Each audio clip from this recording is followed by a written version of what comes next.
Muy bien, buenas tardes, buenos días, buenas noches.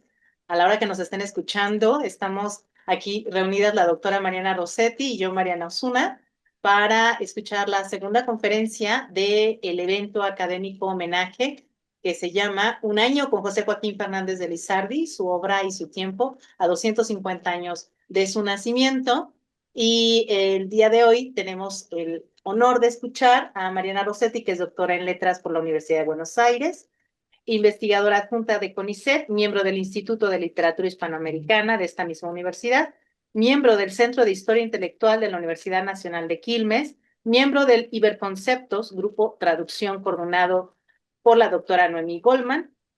Ha dictado conferencias de historia intelectual en la Cátedra Internacional de Historia Latinoamericana Friedrich Katz en la Universidad Autónoma de Ciudad Juárez, aquí en México, y en la Universidad también de Nuevo León, la Universidad Nacional Autónoma de México, en el Instituto de Investigaciones Jurídicas, así como en la Universidad de Kansas y en la Universidad de Maryland.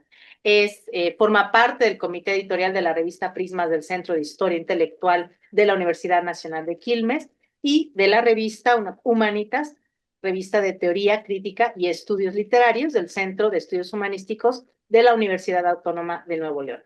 Ha publicado artículos en libros y revistas especializadas y contamos con su libro Letrados de la Independencia, Polémicas y Discursos Formadores, publicado en 2023 por Claxo. Así que, sin más, te doy la palabra en esta segunda conferencia de este ciclo. Si nos lees, por favor, el título con el que ya quedó afinado todo y te escuchamos con muchísimo gusto. Sí. El título era, ay, no lo acuerdo con precisión, pero era entre lamentos, utopías y corrosión, crítica de José Joaquín Fernández de Lizardi con respecto a la consumación de la independencia, 1823-1824. Ahora, tengo que hacer una aclaración. Primero, esto es un trabajo en progreso y va de la mano de adentrarme en un periodo al cual le tenía como temor, porque yo me he dedicado a trabajar bien lo que tiene que ver con la conformación de Lizardi como letrado, y esta parte que va de la mano de pensar una vez que sucede la independencia o se consuma, que de hecho hay muchas críticas en relación con si se consumió o no, qué implica la consumación. El año pasado varios historiadores, Gabriel Entín en Letras Libres, Rodrigo Moreno también en otros periódicos, en distintos periódicos de difusión, han publicado textos sobre qué implica la consumación de la independencia. En realidad se publicaron en el 21, 22, pero también el año pasado también tuvieron, son como temas que se siguen trabajando, ¿no? Y hay algo fundamental en relación con pensar la figura de Lizardi, que si bien el título dice 1823-1824, yo creo que es necesario que hagamos una lectura un poco más amplia de pensar qué es lo que sucede con Lizardi de 1821 a 24.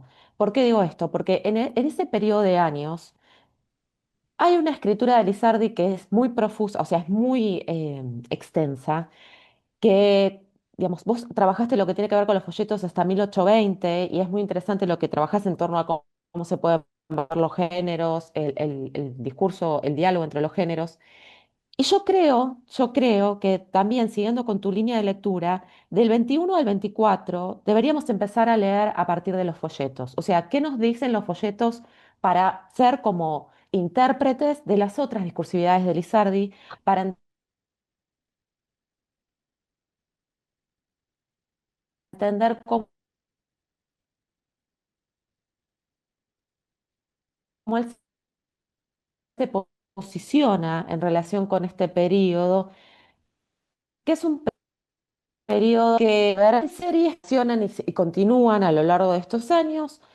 Una gran serie que se inicia, ahora vos me dirás, Mariana, si se inicia en el 21 o no, pero que la verdad que cobra una importancia fundamental, que es el diálogo entre Chamorro y Dominiquín, que ya a partir de 1821 empieza a tener como una matriz de significación fundamental. La idea se identifica con Chamorro. Después vamos a ver que el segundo diálogo jocoserio se identificaría más con Dominiquino, o sea, hay como una suerte de travestismo en torno a dónde está Lizardi, en dónde se ubica. Era muy fácil de ver en otros diálogos que se publicaron en El Pensador, más que nada en Alacena en Alacena de Frioleras, no recuerdo ahora el nombre, son tantos los periódicos, pero que lo cierto es que él siempre construye diálogos como una forma de pensar el periodo en el cual se está viviendo, el contexto, el diálogo lo habilita a hacer como una lectura que es, si bien es textual, es como también es amplio el diálogo en el sentido que es un género que da la posibilidad de poder hablar de distintos temas y no encorsetarse en ninguno, digamos, es como que le permite como dialogar con diferentes problemáticas. Ahora, es fundamental tener presente, bueno, antes que nada, lo que quiero es agradecer profundamente el trabajo que ustedes realizaron en relación con no solamente que vienen realizando desde los años 60, ¿no? Y que va de la mano de recolectar toda la obra de Lizardi que están los archivos y poder dar la cuenta en libros de una manera impecable por el tema de las notas, porque no es solamente recuperar los documentos de Lizardi, los escritos de Lizardi, sea prensa, novelas, folletos, sino también las notas que ubican al lector de una forma tan clara, que los ponen en diálogo además con otros textos que circulaban en el momento. Y me parece interesante que en el caso de estos folletos que primero quiero iniciar, que tienen que ver con el diálogo de Chamorro y Dominiquín, que fueron dos diálogos jocoserios, esta problemática de lo jocoserio, que ya un poco en la entrevista hay que retomar, que va de la mano de que se profundiza en Lizardi luego del 21, se profundiza el tema el lamento yo lo veo por ahí, el tema de la unión entre la risa y lo serio va de la mano de un posicionamiento muy ácido de Lizardi y el lamento viene por el tema de no, ¿qué va a pasar con Iturbide? No, no va por ese camino, sino va por un camino de estamos en una situación de mucha desprotección, el pueblo nos está pidiendo que accionemos y sin embargo esta pasión no la podemos controlar, no la podemos enmarcar y es necesario pensar qué pasa con el tema de la independencia, ¿no? Entonces, lo jocoserio es como que esta suerte de tono, de escritura, lo habilita a él a pensar, hacer como una suerte de reflexión de lo que estaba pasando. Escribe estos dos diálogos de Chamorro y Dominiquín en 1821 en marzo. ¿Por qué hago esta aclaración? Porque cambia muchísimo su postura en septiembre de 1821. Y uno diría, y de hecho lo criticaron por eso, le dicen, bueno, a ver, ¿qué pasa? Que vos en marzo haces toda una disquisición sumamente interesante, y esto es lo que yo rescato como, no hay nada que envidiarle a Mier o a algún otro diputado diputado del Congreso de 1822, ¿no? Que fue posterior a 1822, pero no hay eh, o Jury de Alcocer, o no hay a lo que voy es, no hay nada que envidiarle a los diputados que estuvieron su vida, que pudieron conocer las novedades desde Europa en relación con Lizardi, porque el posicionamiento de Lizardi es igual de actual, de moderno, de cuestionador, de sumamente nutrido en relación con lecturas. Y uno dice, ya esto es para repreguntarnos, ¿no? ¿Es el exilio o el destierro, forma al diputado moderno? Y ahí yo diría, o al letrado moderno, y ahí diría, bueno, habría que repensar un poco lo que sostiene Jorge Myers en su trabajo tan conocido sobre el letrado patriota. Él sostiene que el letrado se hace patriota en el exterior, ¿no? Y también lo sostienen muchos otros críticos, Santa Arias, por ejemplo, que son todos historiadores o críticos a los cuales admiro, pero que sin embargo tienen un posicionamiento que diríamos ¿es tan así? Cuando leemos a Lizardi, vemos que no. Entonces, habría que revisar, ¿no? De lecturas hechas hasta por mí también, ¿no? Eh, ¿Por qué recupero estos dos diálogos? Primero, principal, porque en estos dos diálogos de Chamorro y Dominiquín, diálogo jocoserio sobre la independencia de la América, que es uno, y el otro habla sobre lo que fue el golpe de Estado de 1808 al virrey de Iturrigaray. Son dos diálogos extensísimos, o sea, son folletos muy extensos en los cuales, en el primero de ellos, del 1 de marzo de 1821, se trabaja sobre el tema independencia. Y es fundamental que tengamos a mano esta referencia porque lo que hace Lizardi en este diálogo es, a través de la voz de Chamorro, decir, tenemos que hablar de lo que implica la independencia, de qué significa la independencia como concepto, como categoría, pero también el peso político que puede darnos, ¿no?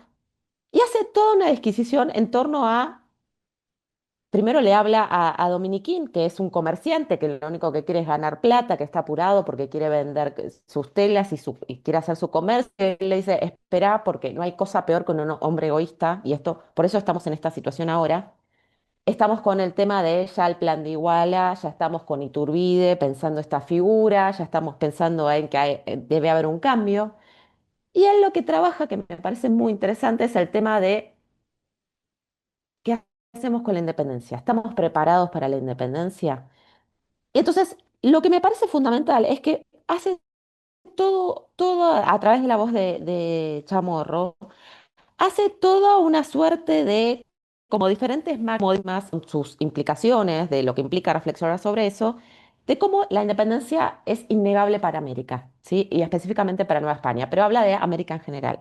Y da 5 máximas que quiero retomarlas. La primera es, la América debe hacerse independiente por necesidad, la América debe ser independiente de derecho, la América debe ser independiente por su bien y por el de España, la América, sin embargo, de lo dicho, se expone mucho si se quiere hacer independiente en este tiempo. Y la quinta, en cualquier caso, el gobierno debe estar bien quisto, perdón, con el pueblo y los europeos, con los americanos, si se quieren evitar las desgracias que son consiguientes a la diversidad de opiniones. Estas 5 máximas vienen con 5 breves aclaraciones de Mier de qué implica cada punto. Y es interesante que veamos que la primera, la segunda y la tercera van de la mano de pensar una independencia eminente, que es necesario tomarla ya. Sin embargo, vamos a ver que, y esto me resulta fundamental, en el primer caso, cuando habla de la América debe hacerse independiente por necesidad, habla de los 3 siglos en los cuales la América ha sufrido tras la conquista de España, era señora o madre de colonos. De hecho, él habla de colonia, y me parece interesantísimo en 1821 que él hable de colonia, lo que ahora se sigue debatiendo entre la presidenta Sheinbaum y el rey, porque esto es importante, ¿no? Él, aparte, fue la culpa de España, que no ha logrado más que extraer riquezas y digamos, no tuvo como un fin de crecimiento mutuo. Y eso también la ha llevado a España a la ruina, ¿no? Que cuando habla de por necesidad es que nosotros ya estamos de derecho, estas dos primeras máximas, trabaja con el tema de la edad viril a la cual llegó América, retoma Prat, retoma distintos escritos que circulaban en el momento, como también Flores de Estrada. O sea, me parece interesante que retome a Flores de Estrada porque va de la mano de un letrado español que estuvo que verse, escribe su obra más conocida, en la cual, y también le da consejos a Fernando VII. Entonces estamos hablando de un letrado que estuvo dentro de España, que se fue y que luego vuelve con la vuelta de Fernando VII en 1814.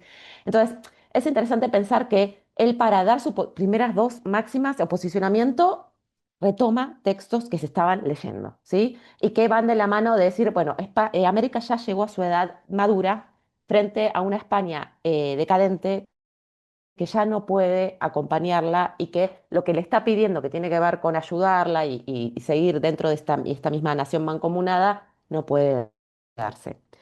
Sin embargo, y esto es lo que rescato como muy interesante, en el punto 3 que habla de la América debe ser independiente por su bien y por el de España, cambia el posicionamiento en torno a lo que había sucedido en el periodo de 1810-12 en torno a las Cortes de Cádiz, porque en las Cortes de Cádiz se dan esos debates, participa hasta el Consulado de México a través de la vía de algunos diputados, y luego también hubo ahí muchas, digamos, polémicas en torno a Jury de Alcocer y López Cancelada. Bueno, la prensa gaditana se ve muy bien en torno a si los americanos están capacitados para representarse políticamente, ¿no? Entonces, ahí está la gran problemática de si los americanos son efectivamente hombres maduros o son orangutanes. Había toda una construcción que se dio ahí muy fuerte en tornos como animales, como bárbaros, esas polémicas que se dieron en la primera Corte de Cádiz, porque recordemos que hubo 2 periodos. el del 10 al 12, bueno, en 1812 se sanciona la Constitución de Cádiz y fue una monarquía constitucional. En 1814 vuelve Fernando VII, desarma las Cortes de Cádiz, niega o prohíbe la Constitución de Cádiz, que finalmente tuvo que reconocerla en el periodo del 21 al 23 por un, digamos, un levantamiento militar y popular, y él tuvo que volver a aplicar la Constitución de Cádiz, volver a traer las Cortes de Cádiz. Entonces, cuando nosotros vemos esto de Chamorro de Dominiquín, estamos pensando en las ¿no? de Cádiz. Lo interesante es que en esta segunda vuelta, Lizardi retoma problemáticas que ya se dieron en la primera, en el primer Congreso Constitucional, las primeras Cortes de Cádiz. Y lo que sostiene es que, a diferencia de la lectura que hacía España sobre sí misma en relación con América, de nos vimos devastados debido a la conquista que realizamos, América nos fagocitó, América nos perdió, tuvimos que llevar a nuestros mejores hombres, eso de mejores está en cuestionamiento, pero es lo que sostenían muchos españoles. Lizardi va a retomar el guante y va a sostener, no, España está perdida porque no ha cuidado a sus propios hombres. O sea, si España para luchar contra nosotros tiene que enviar a sus mejores hombres, pensando en los militares, no tiene que enviar a sus mejores hombres, a sus mejores hombres burocráticos, a sus mejores profesionales, en realidad la que está perdiendo es España. Entonces, lo que les pedimos es que no nos manden hombres para matarnos, que no derramen sangre, ¿sí? Porque en definitiva perdemos ambos. Entonces, las máximas cuarta y quinta, que tienen que ver con la América, sin embargo, del 8 se expone, si se quiere, a ser independiente en este tiempo, y la quinta máxima que va de la mano de todavía no es el momento, es necesario seguir el rumbo constitucional, es que todavía vamos a Iturbide como figura máxima que la vamos a ver con el ingreso a la Ciudad de México a posteriori en el mismo año.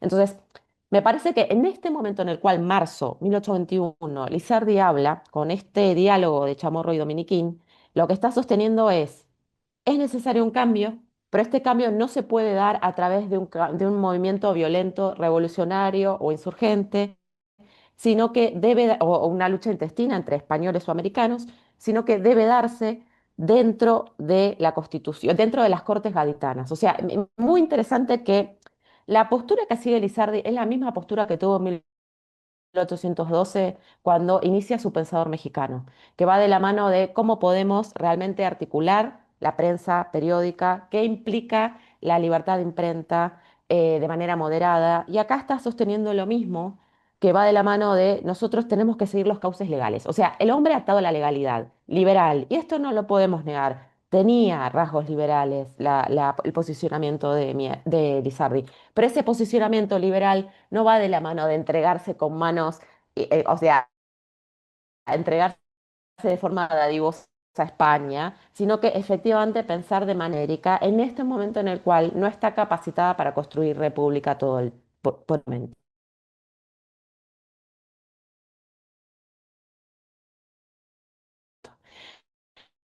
Entonces, él lo dice de forma porque la primacía a la economía y no al bien público, estamos como estamos, pero sin embargo, después de todas sus tres máximas de que es necesaria la independencia, dice, por el momento tenemos que seguir la vía constitucional de las Cortes de Cádiz.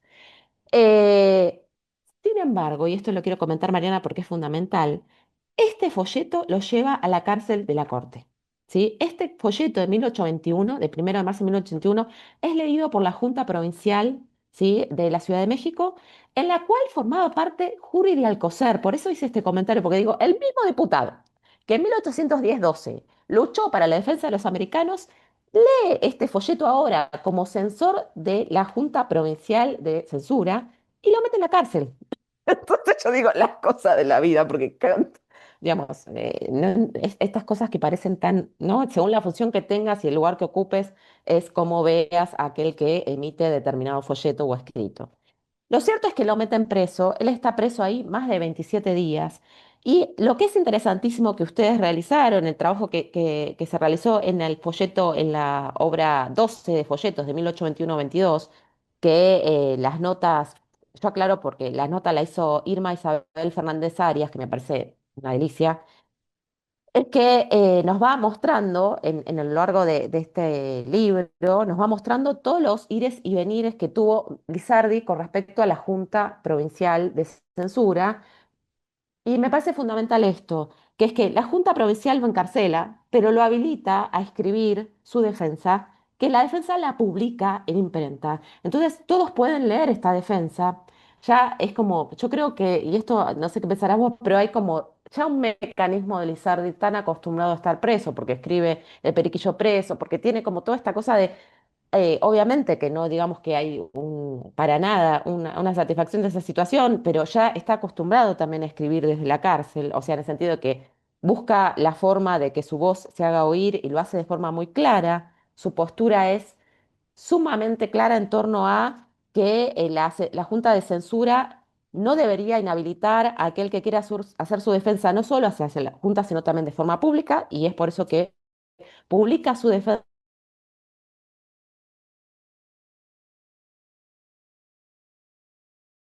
Hay algo que leyeron todo mi folleto. Ustedes leyeron la primera tendencia como tal y no continuaron la lectura para poder ver efectivamente que yo lo que propongo desde Chamorro es que hay que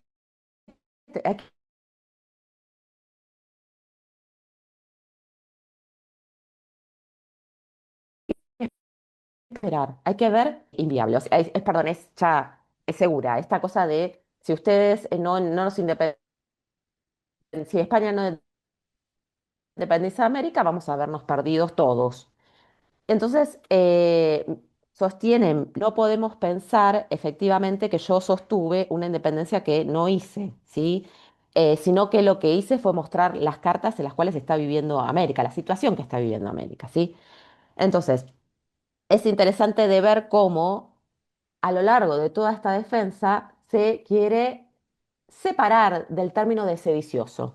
O sea, primero trabaja lo que implica el término sedición, de hecho sostiene, la sedición es su genuino y literal sentido, dice el diccionario castellano, que es tumulto, alboroto, confuso o levantamiento popular contra el príncipe o señor, o indesobediencia de sus magistrados, conspirando algún mal hecho en bandos y parcialidades. Sedicioso también es el que causa alborotos y sediciones, es decir, el que aconseja o inspira los tumultos y sediciones. Entonces dice, bueno, él lo que hace en su defensa es decir, sedición es su genuino y literal sentido, dice el diccionario castellano, que es tumulto, alboroto, confuso o levantamiento popular contra el príncipe o señor o indesobediencia de sus magistrados, conspirando algún mal hecho en bandos y parcialidades.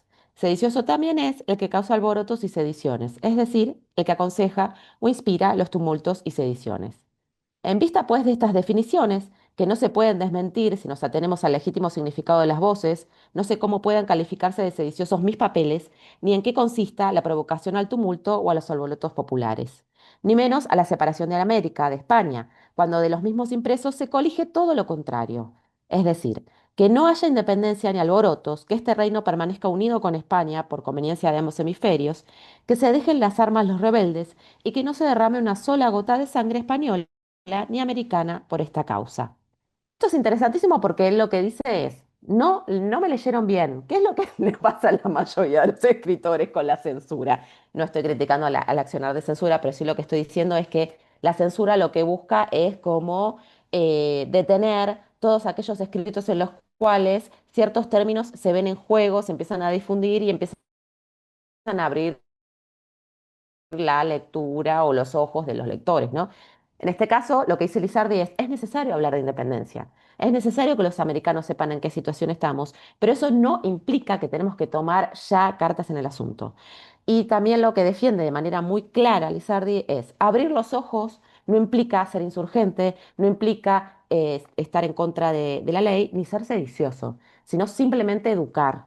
Esto es muy interesante de Lizardi, o sea, es mostrarle a España que estamos en una situación que ya no se puede ni tapar, ni desmentir, ni ocultar, pero que no vamos a elegir la vía violenta.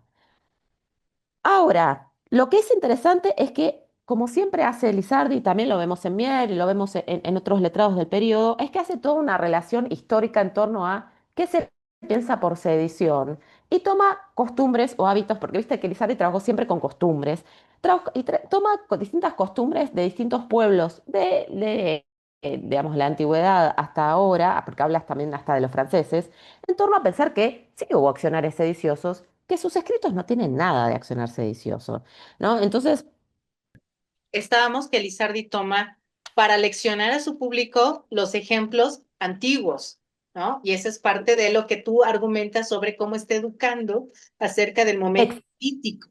Ok, sigamos. es muy interesante que pensemos que hay dos escritos paralelos de Lizardi. Uno es el que escribe el defensa que el pensador mexicano presentó a la Junta de Censura de esta capital, que es del 11 de marzo, contra 822, que se llama Observaciones político-legales que en abono de sus impresos hace el pensador mexicano. La defensa que el pensador, o sea, toma distintos escritos de Prat, que a esto sí, si querés leo algunos momentos porque me parece muy interesante, donde tanto Prat como Flores Estrada, como Infante, Joaquín Infante, que son distintos letrados del momento, pensadores del momento, hablaban de que América tiene toda la capacidad y es el momento para que pueda declarar su legítima independencia, ¿no? Y no retoma autores americanos, retoma autores de otras latitudes, española, y eso me parece fundamental, porque digo, lo que le dice a la Junta de Censura es, ustedes me están tratando de sedicioso, están diciendo que yo estoy defendiendo la independencia. Bueno, estos escritos de Prat, Infante, Flores Estrada, están circulando ahora por la Ciudad de México y nadie los está prohibiendo. A mí sí. ¿Por qué? Porque soy americano, porque soy criollo. Entonces, así, es muy interesante cómo planea la defensa frente a la Junta. Voy a leer un poquito, ¿no? Dice, siempre que he hablado de independencia, le he querido dimanada de las Cortes. A esto llamo legítima independencia. Por eso, en la página 23 digo condicionalmente estas notables palabras. Entre la legítima independencia o rigurosa constitución no haya medio. Si es posible la independencia, sea verdadera y no política. Y si no, no la queremos.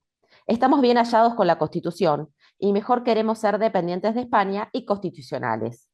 Nótese esto bien, que independientes de ella, pero esclavos y dependientes de cuatro tiranos mandarines colocados al frente del gobierno contra nuestra voluntad. En torno a Prat, por ejemplo, dice, a ver, bueno, primero retomo a Flores Estrada. Dice, señor, le dice al rey don Álvaro Flores Estrada, en la guerra intentada para subyugar las Américas, vos tenéis que perderlo todo y no podéis ganar cosa alguna. Cuanto más se sostenga la lucha entre las nuevas y antiguas opiniones, más seguro será el triunfo de aquellas, y más funesto, por consecuencia, el resultado para el sistema de los reyes absolutos.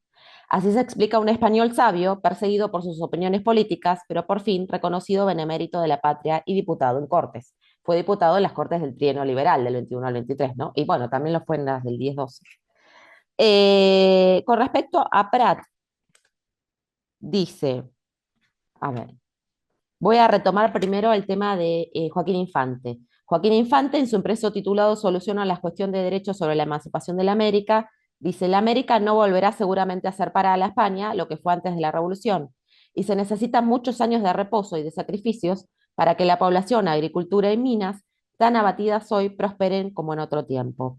Solo su independencia podrá restablecerla dentro de poco para sí y para la misma España, resarciéndose ventajosamente y sin esfuerzos las pérdidas padecidas en ambos hemisferios. El hombre que pelea por la gloria es invencible o perece en la demanda antes que sucumbir. Eh, lo que quiero que tengan en mente es que retomas Infante con esto de, bueno, ya América no es la misma después de la Revolución de 1808, no es la misma después de de los distintos momentos insurgentes, no podemos pedirle a América que sea de algo, digamos, cuando ya creció, ya abrió sus ojos, ¿no? Con respecto a Pratt, que lo retoma constantemente, va a sostener, a ver si lo encuentro, pero lo retoma siempre, ¿no? Quiero darles con una cita específica. A ver. Dice, ahora, yo hablé sobre esto porque vi que otros han hablado impunemente, que han corrido sus escritos en España, en La Habana y aquí sin que se haya calificado de sediciosos, y han defendido la independencia sin restricción, sino absoluta. Tales son las obras de Prat, la representación hecha al rey por el señor Flores Estrada, la solución del problema sobre la emancipación de la América por Infante y otros. En esta no hay una cita específica de Prat, pero está a lo largo de toda la defensa, ¿no? Que hace Lizardi a la Junta Provincial de Censura. Para terminar, lo que es interesante también que sostiene en esta defensa es que yo no me fugué, podría haberme ido, ¿no? Esto es lo que hablamos del tema de los patriotas en el exilio, desterrados. Yo no me fugué, yo sigo acá y ustedes me apresaron, ¿no? Dice, una de las pruebas que tengo de esta confianza con que escribí, por ejemplo, y asegurado siempre en el testimonio de mi inocencia, es que supe con anticipación la calificación de la Junta y no me fugué. Cierto como lo estoy en que al salvo Dios, al que al salvo Dios lo libra, ¿sí? Entonces, es interesante de pensar que frente a la Junta de Censura, dice, yo conozco todas las artimañas y todo lo que ustedes van a hacer, conocía lo que ustedes iban a resolver, y sin embargo, acá estoy. Tengo el cuerpo encerrado otra vez y no me voy a callar. En paralelo a esta defensa que hace frente a la Junta que lo publica, vuelvo a repetir que para mí me parece fascinante que lo publique, digamos, como otro escrito más de él, están las observaciones político-legales que hace en también marzo de 1821, muy poco después de esta defensa. Y estas observaciones político-legales me parece fundamental que también trabaja con máximas, ¿no? Dice, no soy un delincuente, no soy delincuente por mi opinión, eh, después sostiene, tampoco puedo aparecer delincuente por haber publicado mi opinión. Eh, y dice, no incurrí ni pude haber incurrido en delito por mis opiniones políticas. Tampoco contravine a la ley en publicarlas porque la misma ley me lo permite. ¿Acaso de haber incurrido el señor fiscal Retana es el primer delincuente? Pues sabiendo que lo trata de independencia, es sedicioso, no ha denunciado hasta hoy a Prat, Estrada, Infante y otros. Soy adicto a la Constitución. Y la quinta máxima, que esto consta de por mí muchos impresos y aún por mis obras. Esta idea de mis obras me anteceden, son como mi legado y a su vez son como mi nombre público, ¿no? Mis obras son mi nombre público. A diferencia de la defensa que hace frente a la Junta Provincial de Censura, lo que tiene este escrito de observaciones político-legales, tiene mucho de político-legal, pero me parece interesantísimo que recurre a dos estrategias retóricas. Una, la historia.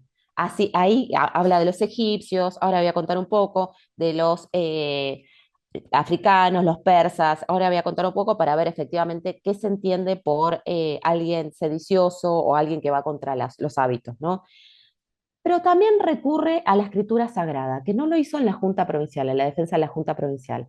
Recurre a la escritura sagrada para mostrar que él no es un hereje, para mostrar que no es un ser impío, para efectivamente mostrar que ha seguido al pie de la letra las escrituras sagradas. Escrituras sagradas me refiero a Constitución gaditana y escritura religiosa católica, ¿no? Entonces, yo creo que es muy interesante poner en diálogo estos dos escritos de Lizardi. Con respecto al tema histórico, la vía histórica sostiene, por ejemplo, las mujeres en Egipto adoraban a los perros, lobos, gatos, etcétera. Cualquiera que mataba uno de estos animales tenía pena de la vida. El principal irracional celebrado era el buey apis. Cuando éste moría, había luto general y se le hacían sus exequias con la mayor magnificencia.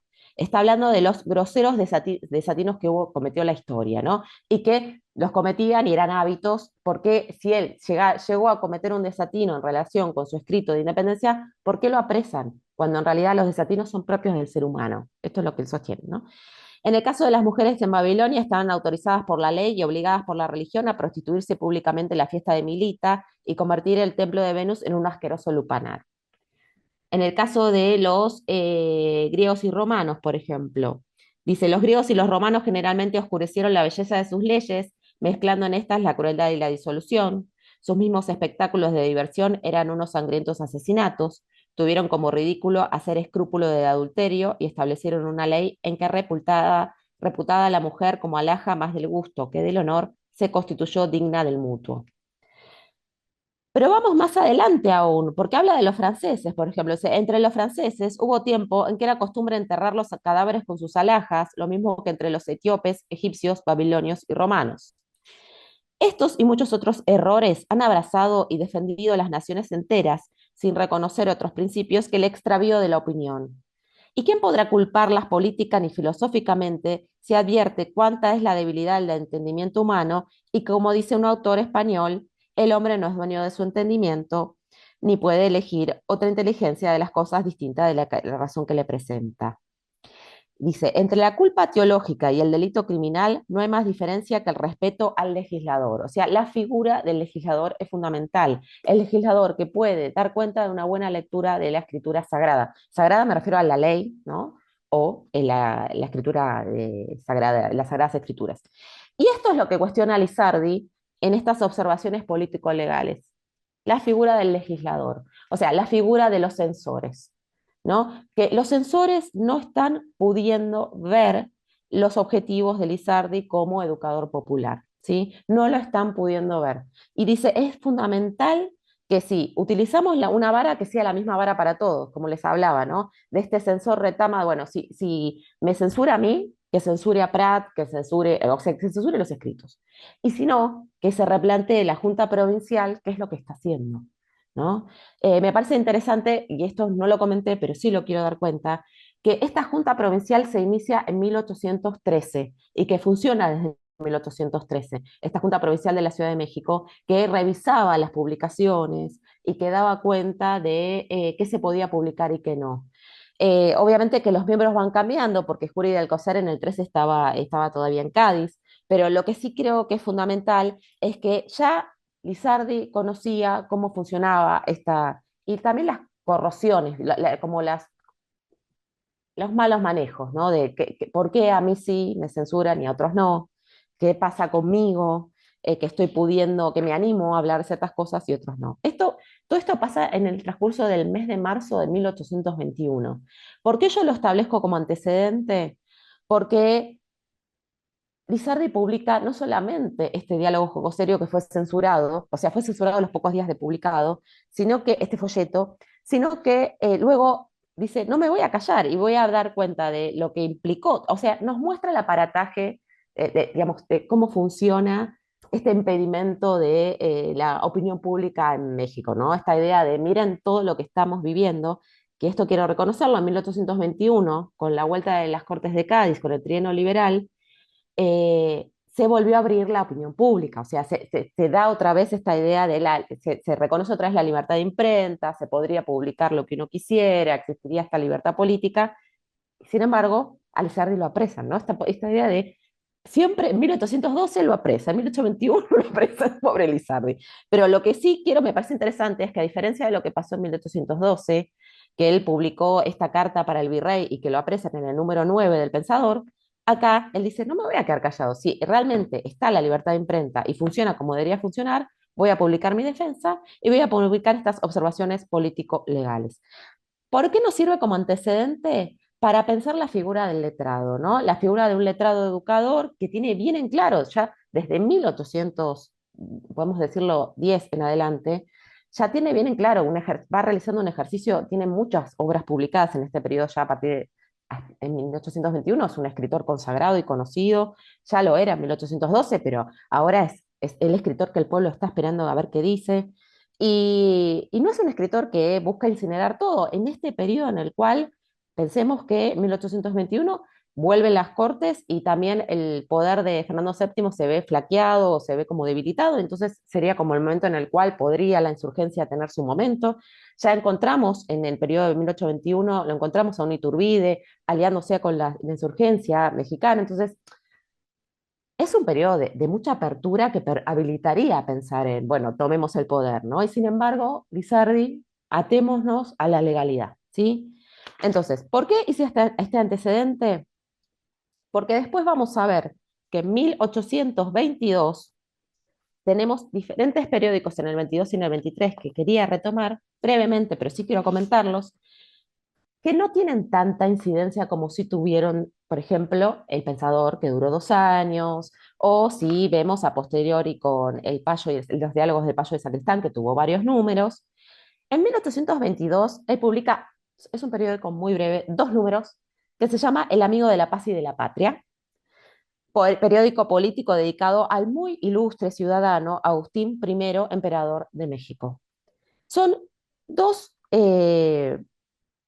números nada más, muy breves, de este periódico que acabamos, ya creo que lo hablamos en el diálogo y siempre se retoma, que hay muchos historiadores o críticos que sostienen que no se puede leer un periódico cuando tiene tan poco tiraje y tan pocos números, y efectivamente es un periódico que influyó o no influyó.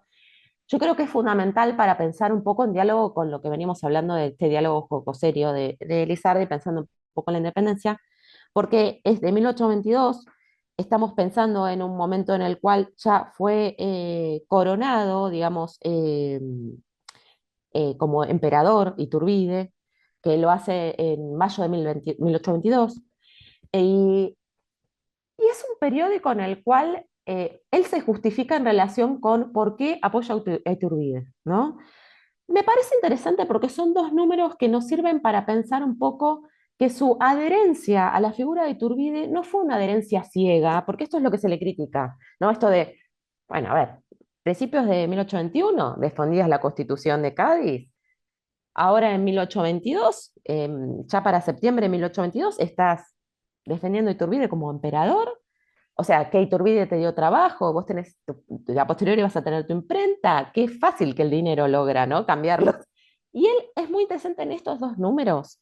Él lo que trabaja es cómo se transforma Iturbide en emperador gracias al pueblo. O sea, el pueblo lo aclama como emperador, los diputados del Congreso que había habilitado Iturbide en el 21 lo hay algunos que están de acuerdo, la minoría no estuvo de acuerdo con que él fuera proclamado emperador, pero él hace una nota luego del primer número que sostiene, bueno, esta decisión de ser proclamado emperador se decidió desde la Ciudad de México, no se decidió en toda Nueva España. Es interesante la diferencia que hace entre mexicanos y Nueva España, nuevos hispanos. Él hace esta diferencia entre, se decidió desde acá, o sea, vemos que es como un micromundo. Pero ¿por qué considero que es importante retomar estos dos números? Porque hay como una reflexión muy interesante de Lizardi de cómo llegué hasta acá, por qué estoy defendiendo a Iturbide. Y lo que sostiene es que Iturbide está pensando en los mexicanos en general, está pensando en los mexicanos para que no caigan en las garras de los Borbones, otra vez. O sea, está pensando en, efectivamente, en un gobierno que si bien se llama imperio, estas son las problemáticas políticas de siempre de este momento, ¿no? De, si bien se llama imperio, él busca que exista un Congreso que pueda limitarlo, busca un poder que esté dividido, busca, digamos, que todo se vea, que el pueblo se vea escuchado. Entonces, lo que es interesante de estos dos números es que muestra al pueblo enfurecido, el pueblo quería ya proclamarlo emperador y lo que hicieron los diputados es acceder, ¿no? A través de una votación y todo, ¿no? Pero, por ejemplo, dice, aún en este primer número, ¿no? de este periódico, aún esta amorosa violencia que hizo el pueblo a su libertador para que admitiese la corona fue predicha por mí en el número 29 del último septiembre, cuando le acordé a su majestad imperial el pasaje de Wamba, español a quien por sus virtudes eligió el pueblo para que la gobernara. Y viendo su resistencia, se atumulta confusamente, lo busca, lo halla y presentándole una corona y una espada, le dice, la nación quiere que reines y la mandes. Tú te has resistido muchas veces a que tienes corona que te señala al trono o esta espada que te dará la muerte si no admites. Se sorprendió Wamba y eligió el trono primero que el sepulcro. Esto es interesante porque, a ver, está hablando de un rey visigodo, de los visigodos de España, ¿sí?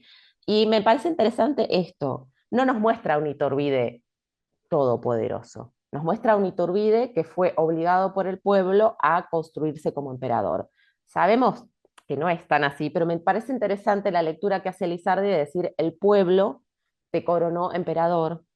Y sin embargo, hace una analogía con este otro rey, Wamba, de los visigodos en España, que fue rápidamente sacado del poder, ¿sí? O sea, que duró muy poco en el poder. Entonces, me parece interesante porque ya Lizardi y esto, ¿por qué rescato esto? Porque hay muchas lecturas que sostienen cómo Lizardi cambia, hace un viraje político que hay que justificarlo porque es el gran educador del pueblo. Y si uno retoma su prensa y sus folletos, va a ver que en realidad hay cuestionamiento detrás de estas afirmaciones sobre Iturbide emperador. Sí, está Iturbide emperador, pero estas metáforas, estos juegos con analogías en las cuales dice, bueno, sí, pero ojo que yo ya predije que vos vas a ser emperador porque el pueblo está enardecido, el pueblo te quiere proclamar emperador, y sos emperador o morís. Y en realidad es lo que después le sucedió a Iturbide, ¿no? O sea, esto es como, acá volvemos a ver a un Lizardi que tiene una mente muy clara en relación con la lectura política del momento. Es muy clara los caminos que para él se abren en ese momento. Y tampoco es que está diciendo, Iturbide es nuestro héroe. No, dice, el pueblo lo proclama, no hay otro camino, es este, o si no va a haber una guerra intestina dentro de México, y los diputados lo saben muy bien, hay algunos diputados que se negaron, pero estamos en esta situación, ¿sí? Entonces, no es que hay una suerte de alegría eterna, sino que hay como una suerte de alivio momentáneo. Esto es lo que nos muestran estos dos números del amigo de la paz y de la patria, ¿sí? Ahora, en el número 2 voy a rescatar algo muy, muy breve. Él tiene muy en claro que el poder de Iturbide va a ser un poder muy frágil si no lo ayudan los diputados y los distintos como legisladores, ¿no? Porque dice, para esto necesita de que lo ayuden los interesados, la nación por sus representantes y cada ciudadano de por sí, los representantes dictando buenas leyes y los pueblos obedeciéndolas. Todos saben que no hay un gobierno perfecto administrado por hombres y ni con la pluma se ha podido fingir al gusto general. De aquí proviene que a unos les gusta la República de Platón, a otros la utopía de Moro, a estos el romance de Fenelón, a aquellos la corte santa del padre Cancino, y a ninguno todos estos gobiernos imaginarios. O sea, esto es interesante. Por eso el título también tiene que ver con el tema utopía, porque tiene muy en claro Lizardi que con las utopías no vamos a llegar a ningún lado. O sea, podemos leer a Moro, podemos leer a Fenelón, podemos leer a Cancino, pero lo cierto es que si no apoyamos lo que está pasando, que tiene que ver con la soberanía política, se construye entre todos. O sea, si nosotros no apoyamos y a su vez defendemos esta suerte de alivio que estamos viendo con este emperador, todo se va a derrumbar y no va a haber utopía escrituraria que exista. En torno a esto, hay un escrito de Lizardi, hay un folleto que ya publica en 1821, que yo después les voy a dejar el título específico, que está también en folletos, en los cuales habla de los distintos principios liberales a seguir, y termina ese folleto diciendo, todos podemos escribir utopías desde un escritorio, pero lo cierto es que hay que hacer algo, ¿no? Ahora hay que hacer algo en conjunción con los diferentes representantes, ¿no? Hay que hacer algo. Entonces, ¿por qué hago este vínculo? Porque en 1822, ¿sí? También va a escribir desde, digamos, el diálogo que quería hacer con esta conferencia va de la mano de no pensar solamente en folletos o en prensa, sino también hacer diálogo con el teatro. Él escribe el unipersonal de Iturbide, ¿sí? Este unipersonal que me parece una joyita, que se llama el unipersonal de Don Agustín de Iturbide, emperador que fue de México, él lo escribe en 1823, no en el 22, ya en el 23, pero, pero no en el momento en el cual, y esto me parece interesante porque lo escribe en el momento en el cual, bueno, esto es cómo recupera Iturbide. Lo recupera cuando se está por ir al exilio en Italia. O sea, no recupera un Iturbide asesinado, sino que recupera un Iturbide que está como perdido, y para eso lo inserta dentro, ¿sabes qué, Mariana? Me parece fundamental tener presente que lo inserta dentro del mundo barroco. O sea, si uno lee este unipersonal en clave de la vida sueño de Calderón de la Barca, va a poder entender muchísimo cómo el accionar de Iturbide como emperador fue un accionar perdido en la sorda, viste, en una suerte de oropeles lujo y joyas, y, o sea, en todo este clamor de los falsos amigos que lo hicieron lo llevaron a la ruina. Y hay algo muy interesante también si lo pensamos dentro de, como hace Lizardi dentro de esta clave barroca, que tiene que ver con que esperábamos a un funcionario o un emperador que esté a la altura de las circunstancias, y Iturbide cuando empezó a ejercer como emperador se transformó en un rey o un emperador de un periodo que ya prescribió, ya no existe más. Entonces, este es el tema de Lizardi, ¿no? ¿Por qué elige una matriz o una forma barroca para dar cuenta de esta obra de teatro? Porque en realidad sí, esta elección que hace, ¿no? Porque nos lleva a un teatro barroco, va de la mano de mostrarnos a un personaje que no pudo estar a la altura de las circunstancias, ¿no? O sea, la elección que hace Lizardi va de la mano de esto, ¿no? De un Iturbide que llegó al poder, es todo un monólogo, es un unipersonal, en el cual él está sufriendo por qué se tiene que ir, por qué lo traicionaron, por qué nadie le avisó, porque es como, ¿no? Una víctima de las circunstancias, cuando en realidad, a diferencia de lo que pasa con El Amigo de la Paz y de la Patria, de este periódico de 2 números, acá lo que vemos es, bueno, deberías ya tenías que ser consciente de lo que estabas haciendo, ¿no? O sea, como que eh, por un lado, parecería ser una suerte de tragedia, este unipersonal, y hay como una suerte de lamento, pero también hay una mirada muy crítica de Lizardi hacia esta figura del emperador que no pudo ser. O sea, no pudo ser porque no estuvo capacitado para hacerlo, ¿no? Entonces, me parece interesante que todo el unipersonal, que es una obra muy breve, da cuenta de estos momentos en los cuales él hasta se enoja y pisa su corona, ¿no? Rompe su corona y dice, esto de nada me sirvió, eh, ahora me encuentro solo, estoy desamparado, mi familia se alejó de mí, o sea, toda una suerte de hombre solo sin su vestidura, ¿no? Sin su honor.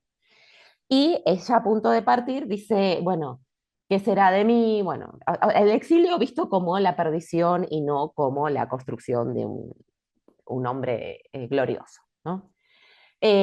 Vuelvo a repetir, esto es en 1823, me parece interesante que recupera la figura de un hombre dentro de un mundo barroco que no logra ver, ¿no? Esta idea de que se queda enmarañado en un laberinto de poder que no logra hacerse cargo, ¿no? Eh, Sin embargo, si seguimos avanzando en relación con los periódicos, en 1823 está El payaso de los periódicos. ¿Por qué recupero este periódico que es muy breve también? Ahora, hay que tener en cuenta que solamente fue un número, ¿no? Y que esto es, ¿por qué recuperarlo? Y me parece interesante de periódicos, porque uno diría, un número lo pones, ¿por qué no lo pones en papeles sueltos de Lizardi? Primero principal, porque el payaso de los periódicos que escribe en 1823 es desde la imprenta suya, ¿no? Esta idea de, ya no dependo de nadie para publicar mis libros o mis periódicos, tengo mi propia imprenta. Y uno diría, wow, es la consagración del escritor popular, ¿no? Papá, o sea, tiene su espacio. Esa es la consagración de él, no es la consagración de pares letrados, es el poder de contar con esta autonomía para poder publicar, más allá del proceso de censura, porque seguía existiendo en este momento, no tan marcado como en el 21, pero tiene su propia imprenta. Solamente este payaso de los periódicos tiene lo que tiene que ver con su prólogo, ¿sí? O sea, no cuenta con números, sino con su prospecto. Pero lo que resulta interesante de este periódico es, bueno, a ver, existían muchos diarios políticos ya en el momento del 23, y él habla de, por ejemplo, el Diario Liberal, el Noticioso General, la Gaceta, el Sol, el Ilustrador, el Águila y los que están por nacer. ¿Por qué no ha de haber su papel en la escena de los periódicos uno que sirva de payaso, arlequín o faceto, que haga reír a algunos que o se duermen o lloran con la lectura de los serios? Y esto es interesante, ¿no? La realidad del 23 es una realidad desoladora, es una realidad tan difícil para los mexicanos, porque va de la mano de fracasó el imperio, ahora tenemos que construir una república. ¿Cómo lo hacemos? Estamos sin cartas de navegación, una cosa así. Entonces, Lizardo dijo, vamos a hacerle payaso a los periódicos. Que de payaso no tenía mucho, porque acá hay algo interesante para plantear, Mariana, que es que si lo vemos en relación con, a mí me hizo acordar mucho a la alacena de Frioleras.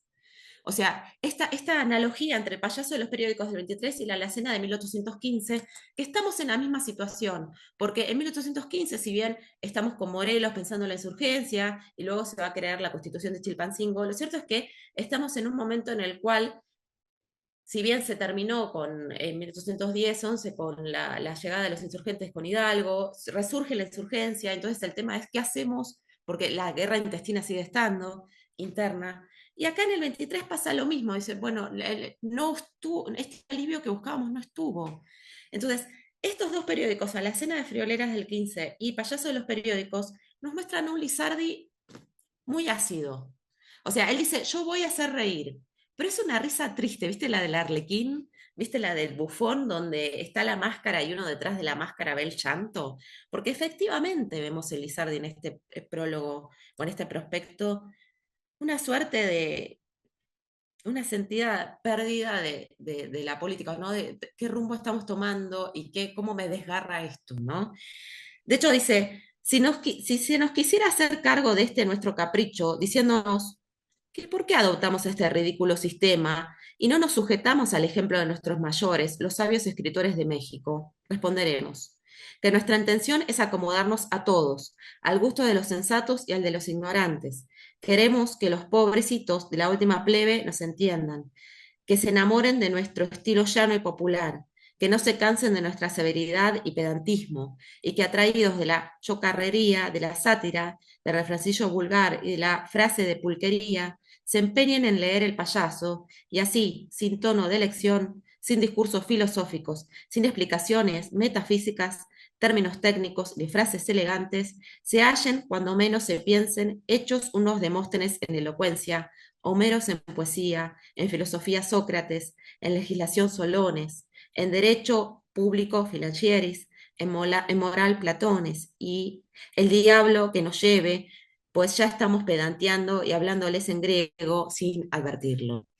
¿Por qué es interesante esto? Porque los periódicos políticos que estaban, que él nombra, por ejemplo, El Águila, son todos periódicos que se habían alejado del pueblo y que exudaban pedantería, esta cosa de cómo podemos hacer para hacer una suerte de reconstrucción política después del fracaso del imperio, cómo construimos una república. Y entonces él dice, ¿y el pueblo dónde está? ¿No? Por eso esta importancia de hay que rearmar las vías de comunicación con el pueblo. Eh, y ahora, él lo que habla es que sí, necesita de la participación del pueblo, pero él va a hablar, como habló en la alacena de frioleras, de remiendos. Dice, últimamente nuestro payaso es pobre y su vestido tiene 1000 agujeros que necesitan de remiendos.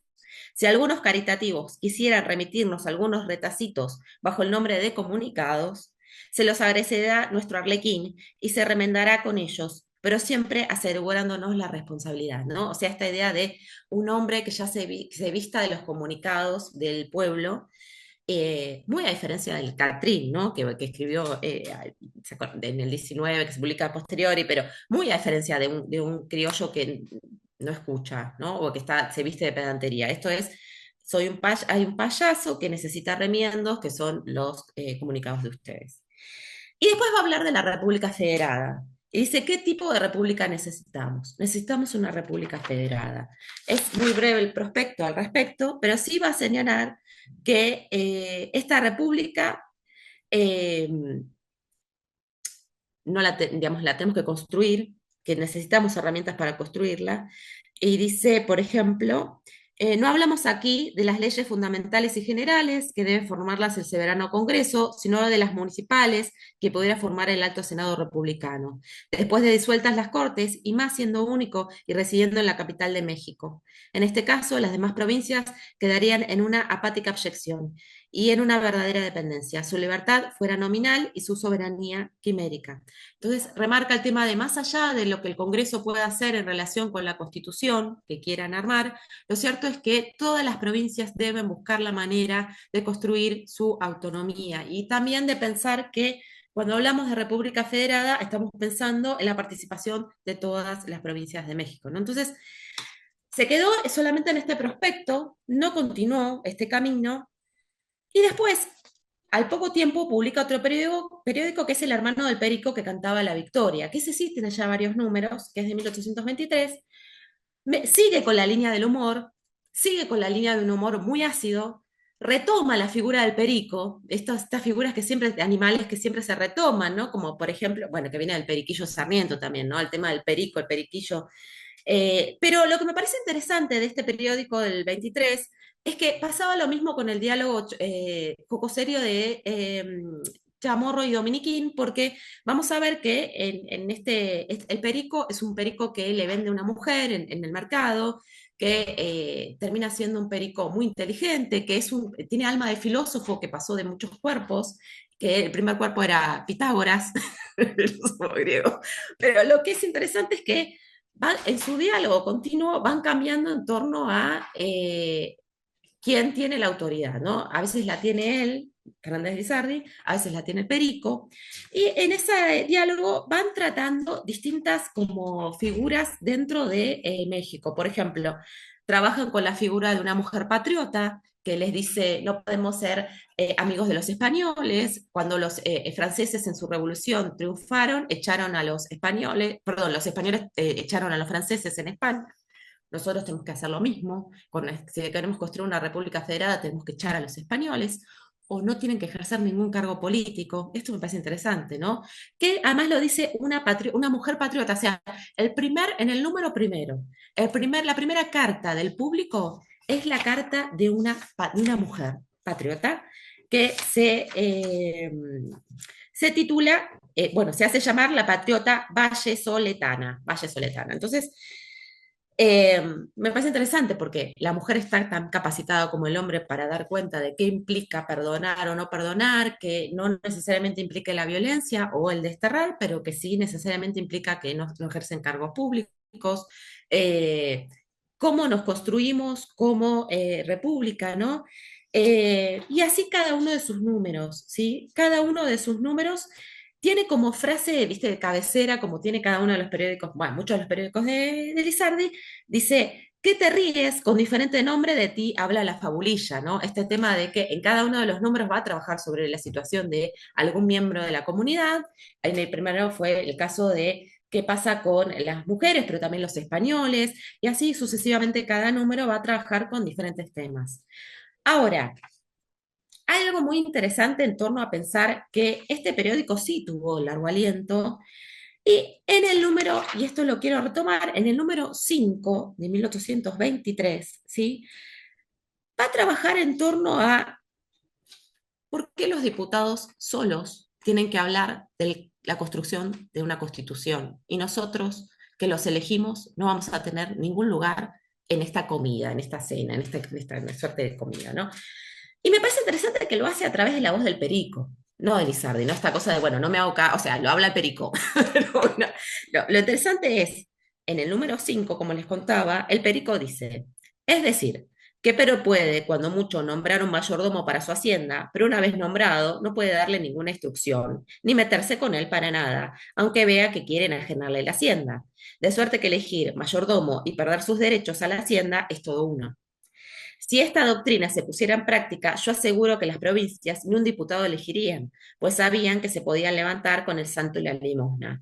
Pero entiendan, y bien, que los diputados son unos apoderados, que no pueden excederse de sus facultades, y que si lo hicieran, ellas pueden negarles las dietas, recogerles los poderes, no obedecerlos, y aún así proscribirlos por temerarios y traidores. Dice que siempre, bueno, y lee, porque está leyendo un comunicado que publicaron los diputados en torno a que su mandato no debe ser cuestionado y que ellos están capacitados para armar la Constitución. En torno a eso, el Perica dice, desarmó cada uno de los momentos de ese comunicado y dijo, un momento, nosotros somos los que los elegimos, ustedes son apoderados. Me parece interesante porque hay toda una reflexión en torno a la soberanía política, o sea, ¿quién efectivamente es el que manda? ¿Manda al pueblo o manda a los diputados? Y en torno a eso, también en otros números del Periquillo, me parece fundamental porque pasó lo mismo con Chamorro y Dominiquín, ¿no? Cuando hablaban de que antes de que los diputados tengan la posibilidad de hablar sobre lo que van a trabajar, esta idea de los proyectos de ley, se tienen que publicar en la opinión pública. La prensa tiene que hablar de esos proyectos de ley. Nosotros tenemos que leerlos antes y opinar para saber qué efectivamente va a suceder. Esto no tiene que ser una suerte de logia secreta, sino que nosotros tenemos que saber qué se está trabajando en el Congreso. Me parece de mucha avanzada este pensamiento, ¿no? Y además conectándolo con la prensa. La prensa no es solamente educar con resultados o con consecuencias, sino en el proceso. ¿no? Esta idea de la prensa está en diálogo con lo que está pasando en el Congreso. Otro tema que quería trabajar en torno a esto va de la mano de que está en diálogo las conversaciones del Payo y el Sacristán, que es el periódico del 24, en el cual ya están construyendo lo que es la Constitución de República Federada, y lo que me parece interesante es que el Payo y el Sacristán lo hacen al simultáneo con lo que tiene que ver con la Constitución. O sea, esta idea de, mientras ustedes piensan los artículos de la Constitución, nosotros también lo hacemos desde la prensa. Entonces, hay mucho número en el cual dicen, bueno, ¿qué es la Constitución? ¿Cómo se entiende?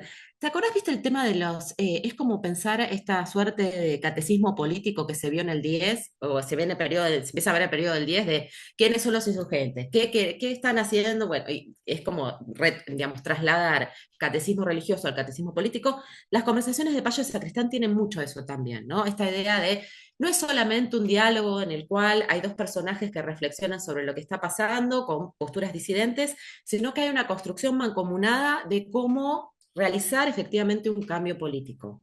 Y no es la utopía que veíamos en el tío Toribio y su sobrino en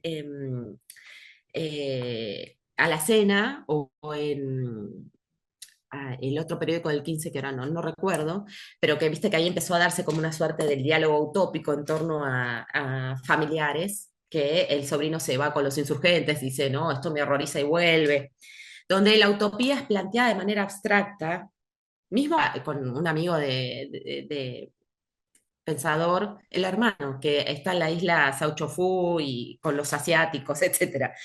Acá es otra cosa, porque acá lo que vemos es como una puesta en práctica clara y precisa de cómo armar constitución, de cómo plantear la política en la vida cotidiana. Obviamente que tiene sus exageraciones en torno a que parecería ser por momentos el armado de constitución como una suerte de fórmula de cocina, ¿viste? Están armando una suerte de comida, ponemos este ingrediente y todo. Pero más allá de esas bromas, siempre el tono humorístico propio de Lizardi, lo cierto es que le da herramientas al pueblo de cómo pensar la construcción de cada uno de los artículos, qué peso tiene la ley escrita, cómo va a repercutir en sus vidas y cuáles son las distintas como herramientas con las cuales cuenta el pueblo para poder limitar las arbitrariedades de poder si es que hubiera, ¿no? Yo, ¿sabes qué veo este periódico? Primero es un periódico, vuelvo a repetir, de mucha modernidad. Y también es un periodo que está preparando al pueblo para saber cómo tomar el cambio político a República Federada con una constitución, ¿no? Esta idea de cómo ser efectivamente libres y autónomos. Hay algo que le preocupó muchísimo a Lizardi en periódicos anteriores y en los folletos, que tiene que ver con, bueno, también viste lo que hablaba del tema de el periódico 5, bueno, el primer periódico en realidad, del Perico, esto de el temor de los españoles, el temor de la represalia española. O sea, nosotros ya en el 23 nos podemos considerar libres, pero fracasamos con el imperio. España va a volver. España va a volver. Entonces el Perico le decía, pero ¿por qué pensás que España va a volver? Está con muchos temas, ella, ¿por qué? No, va a volver y nos va a quitar lo que conseguimos.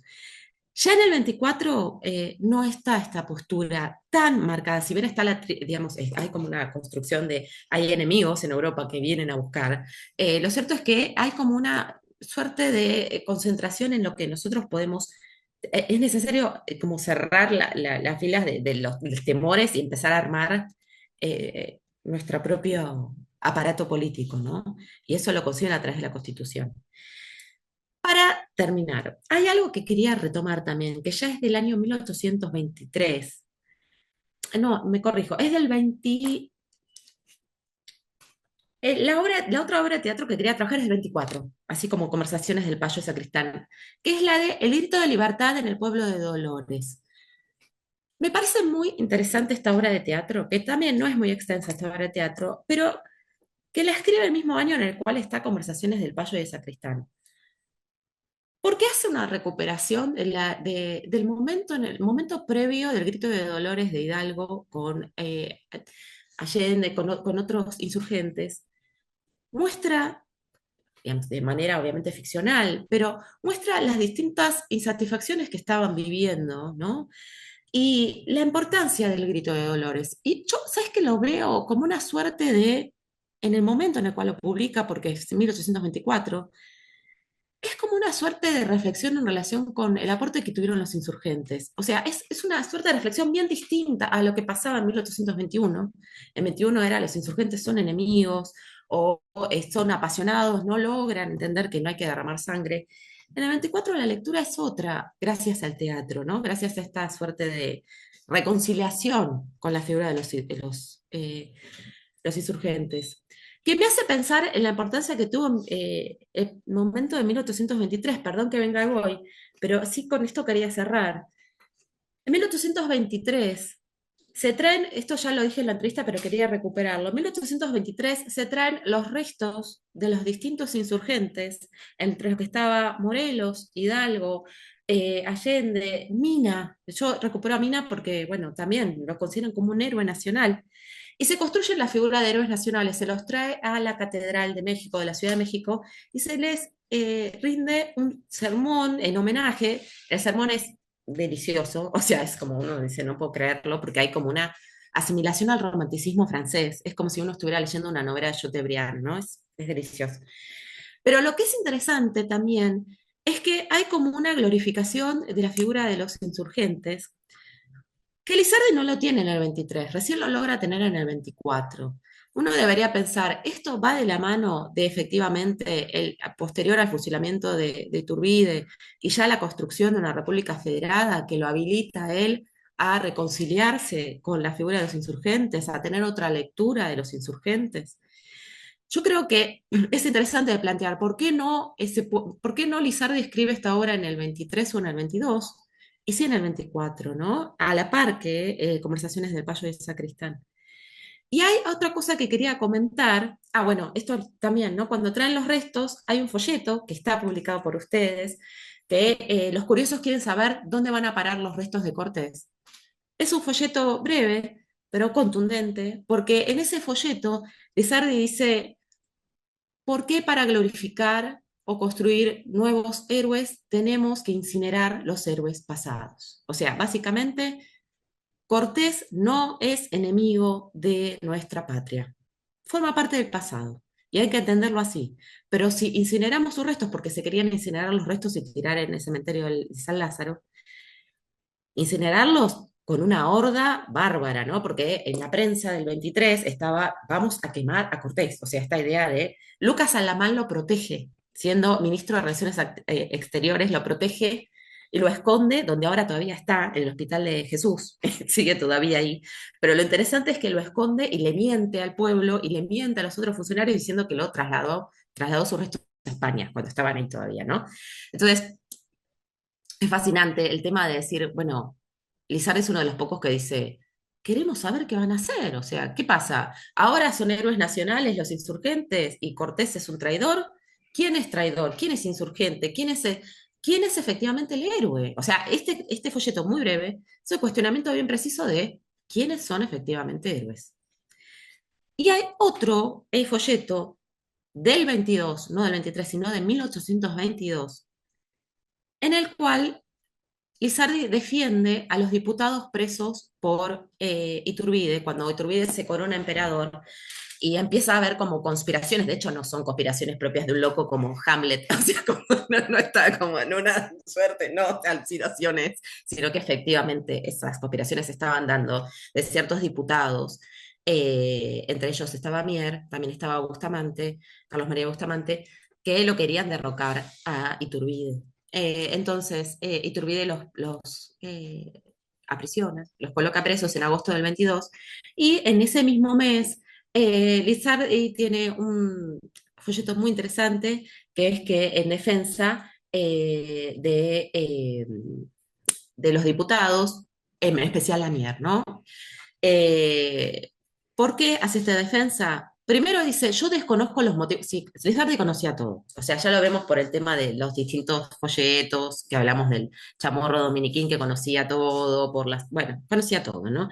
Pero dice, desconozco los motivos por los cuales fueron presos estos diputados, obviamente sí, por conspiración, Pero yo lo que quiero es que tengan en cuenta que funcionarios que estaban llevando a cabo una labor como la que llevaban, se merecen un juicio o una suerte de escucha o defensa pública, ¿no? Esto de no podemos meter preso a cualquiera, hay que ver la manera de encauzar, ¿no? Porque lo que le importa también a Lizardi es que, bueno, hay una conspiración, pero ¿qué pasa con el Congreso que estaba? O sea, ¿qué pasa con ese mecanismo que habilitaba que el poder del emperador no fuese un poder despótico, ¿no? O un tiránico. Y también lo defiende a Mier.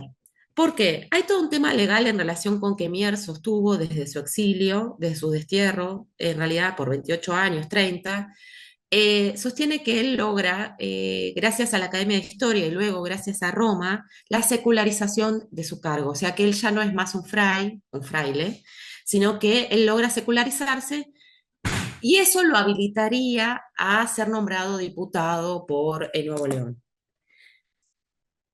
Muchos de sus detractores, porque si hay algo que tuvo Mier como tuvo Lizardi, fueron enemigos, muchos detractores en 1822 inician una campaña contra Mier, que está en la fragua, si uno busca en los documentos de la fragua, encuentra, del Fondo Reservado de la Biblioteca Nacional de México, encuentra uno de estos documentos, y los retoma también Lizardi en su defensa, cuando dice, bueno, si se secularizó o no, no contamos con esos documentos. Mier lo que dice es que esos documentos se los quedó la Inquisición, que en realidad se los sacaron cuando fue apresado luego de acompañar a Mina y que fracasó esa campaña con Mina, Javier Mina. Lo cierto es que lo que dice Lizardi es, sea o no fraile, lo cierto es que fue elegido por Nuevo León para ser diputado. O sea, es diputado, es oficialmente diputado. Entonces, cuestionar esto es de personas que en realidad no están contribuyendo con el bien público, no están contribuyendo con el crecimiento digamos, de este gobierno. Y lo único que consiguen es que seamos enemigos entre nosotros. Entonces, hay una defensa de Mier, pero yo creo que es una defensa de la figura de Mier como un letrado que se hizo un camino en base a los obstáculos, que luchó para exigir lo que tiene que ver con un poder que se ejerciera de forma legal, que se ejerciera de manera pública y visible para todos. Entonces, yo creo que para terminar con la conferencia, espero que no haya sido muy caótico, pero sí quería mostrar que mi interés era trabajar con el 23 y el 24, pero después revisando los folletos pude ver que ya a partir del 21, Lizardi hace como todo un muestreo de todo el aparataje en torno a cuáles son los límites que debe tener el poder, ¿no? El poder sea político como el poder de los distintos funcionarios en relación con la censura, ¿no? Y que es fundamental que todo se publicite. Es fundamental que no nos olvidemos que el pueblo no solo tiene que ser capacitado, sino que también tiene las herramientas para poder sacar el apoyo para determinado funcionario en el momento que sea. ¿Sí? Que digamos, los funcionarios no tienen una carta abierta para hacerlo, o mejor dicho, no tienen un poder absoluto para accionar como deseen. Entonces, bueno, retomamos un poco la entrevista y para finalizar, Lizardi es siempre como la voz del pueblo, y me parece interesante pensarlo así porque es aquel que todo el tiempo le recuerda al poder sus límites y todo el tiempo busca herramientas para que exista como un recorrido claro de su construcción como letrado popular, ¿no?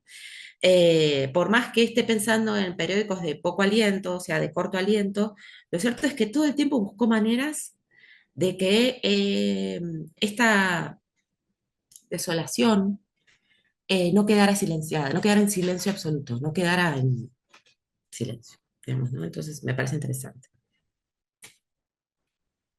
No, pues muchas gracias, Mariana, porque una de las, digamos, necesidades de revitalizar los estudios sobre Lizardi, su obra y su tiempo, ¿no? Es que no es posible reconsiderar la importancia del trabajo de una figura de la talla de Lizardi si no se hace este esfuerzo por comprenderlo en términos de que él no está hablando con nosotros, está hablando en una inmediatez cambiante y que al mismo tiempo esa habla inmediata tiene que cubrir una serie de satisfactores, unos que son propiamente políticos e ideológicos y otros que son vitales, que es su lugar como letrado, que está vendiendo periódicos, que tiene que estar investigando y que necesita estar al día en un momento que tú ubicas perfectamente ahorita en tu conferencia que va de 21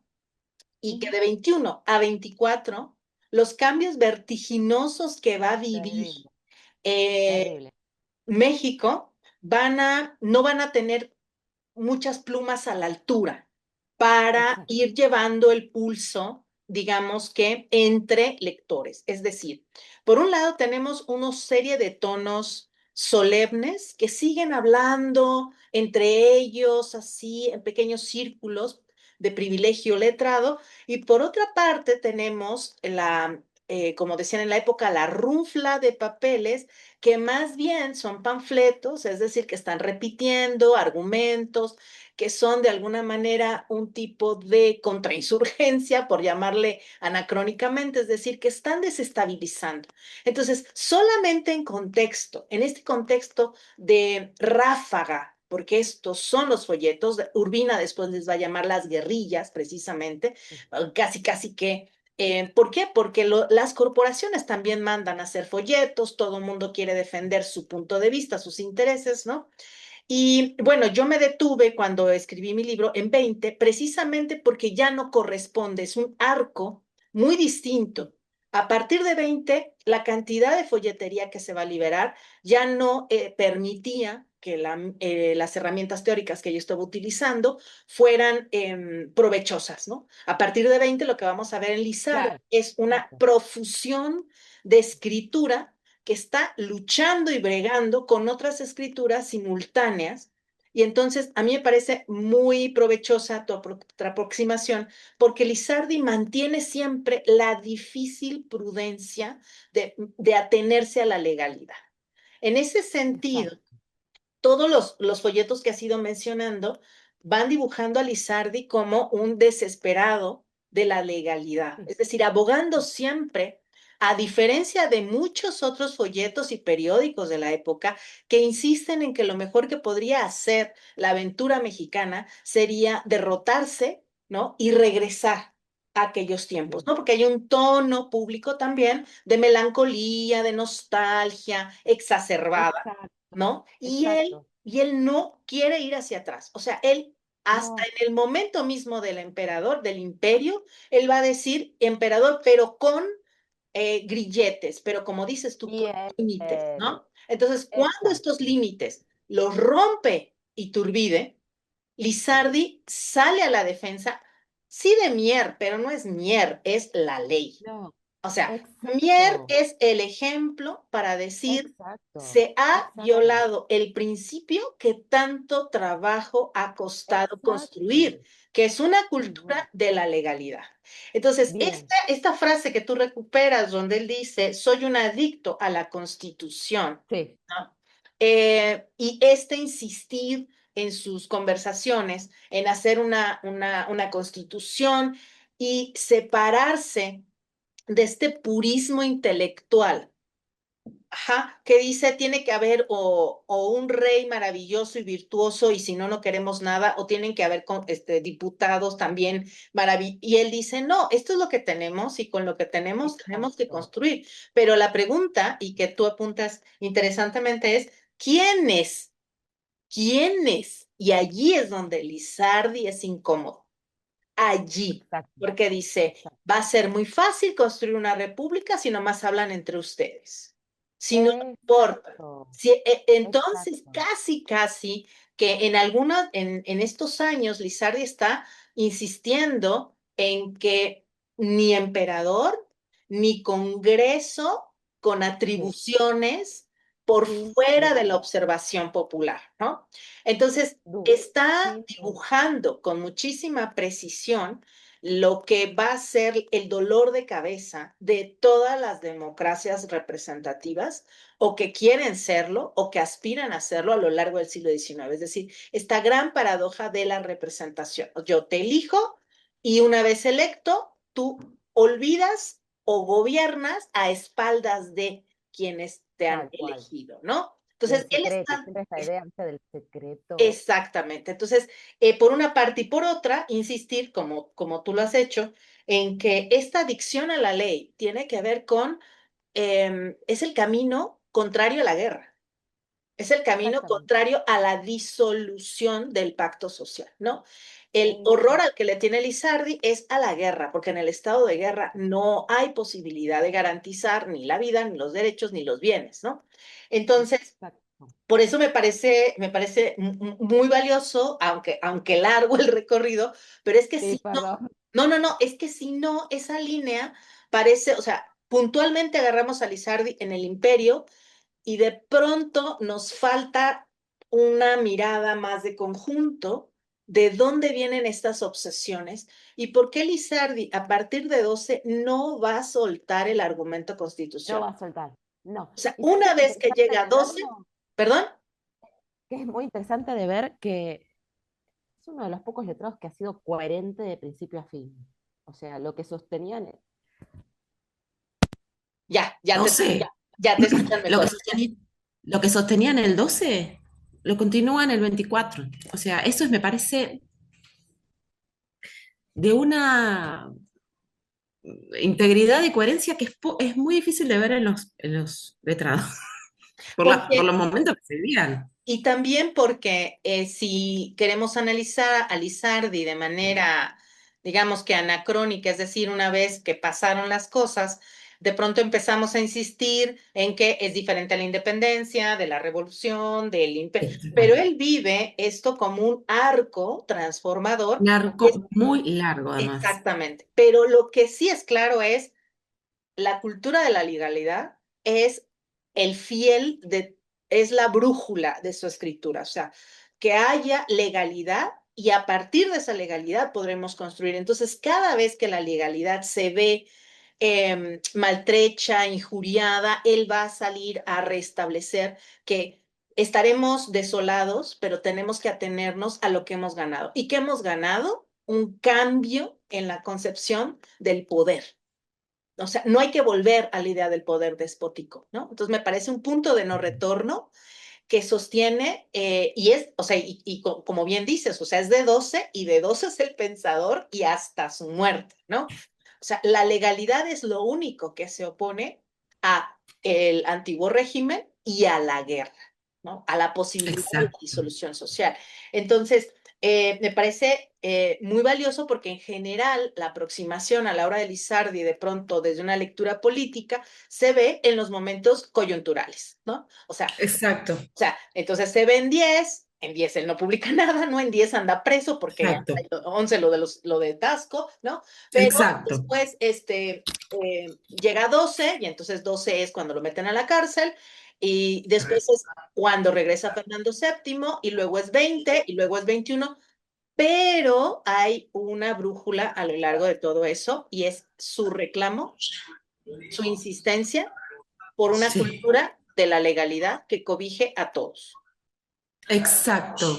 Sí, y que, fundamental, era fundamental.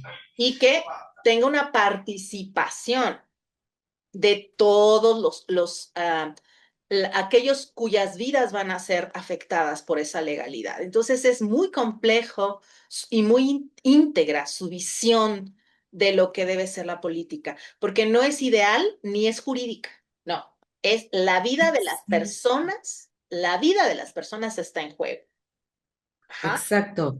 Y me parece también interesante, como hablamos, este tema de, es la prensa la que efectivamente tiene que trabajar para dar cuenta de los proyectos de ley.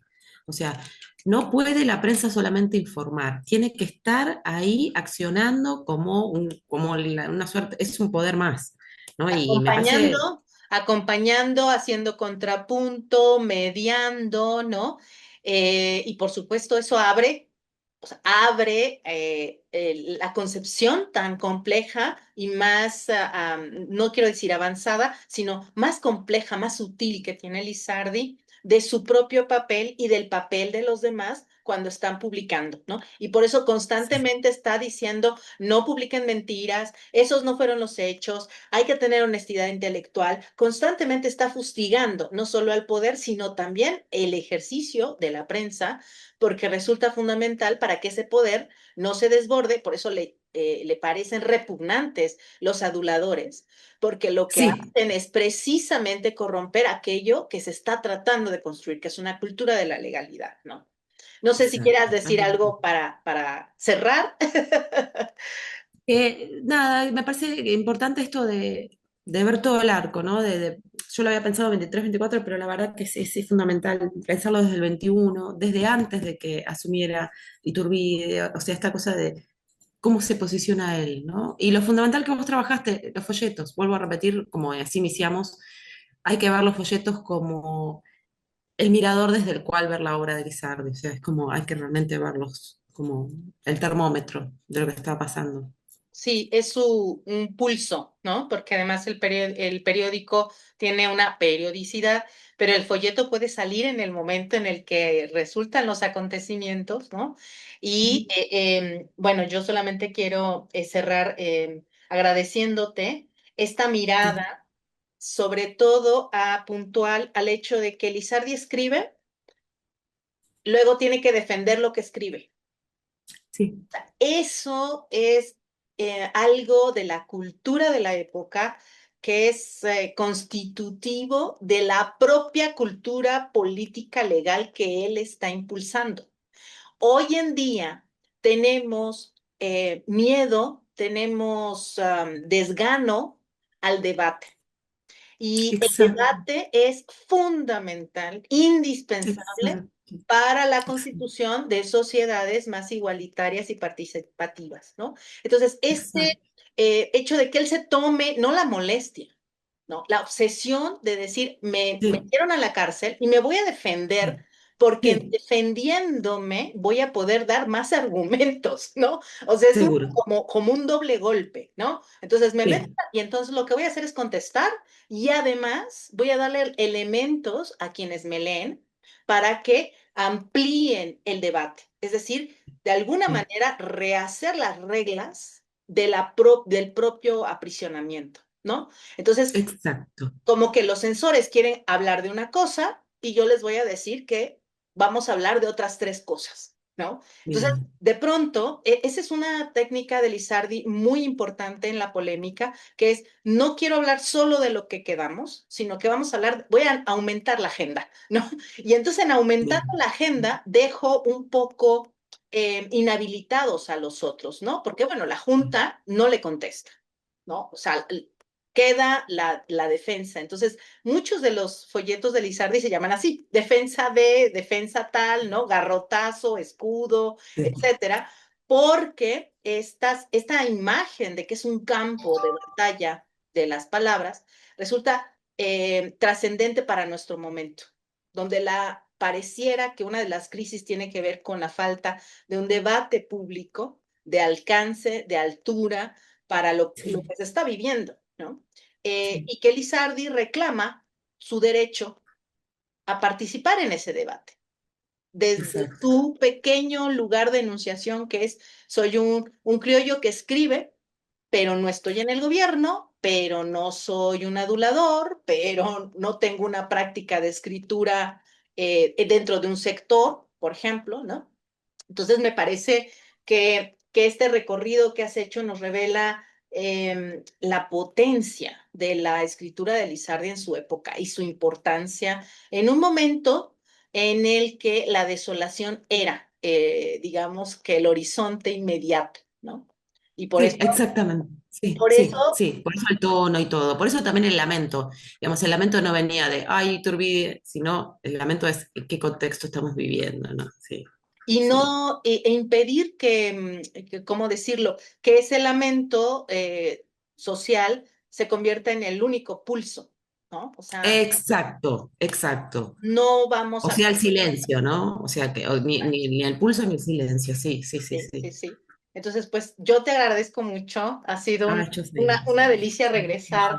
a estos periódicos que de pronto uno olvida precisamente porque, ay, pues en un numerito, no, fue un fracaso, y nos quedamos con eso, Exacto, cuando de pronto exacto, lo que también revela es exacto. una insistencia de Lizardi. O sea, saca un periódico, no funciona, porque sigues escribiendo folletos, sacó otro, no funciona, sacó otro, hasta que vuelve a construir este ritmo comunicativo. Bien, Pero si algo es Lizardi, es periodista, ¿no? Entonces, él no va a exacto, dejar de insistir exacto, en que el exacto. periódico sea la plataforma y de alguna manera educar a aquellos mexicanos a que el periódico es el lugar donde se debe debatir, ajá, Sin duda, lo que está haciendo el poder, ¿no?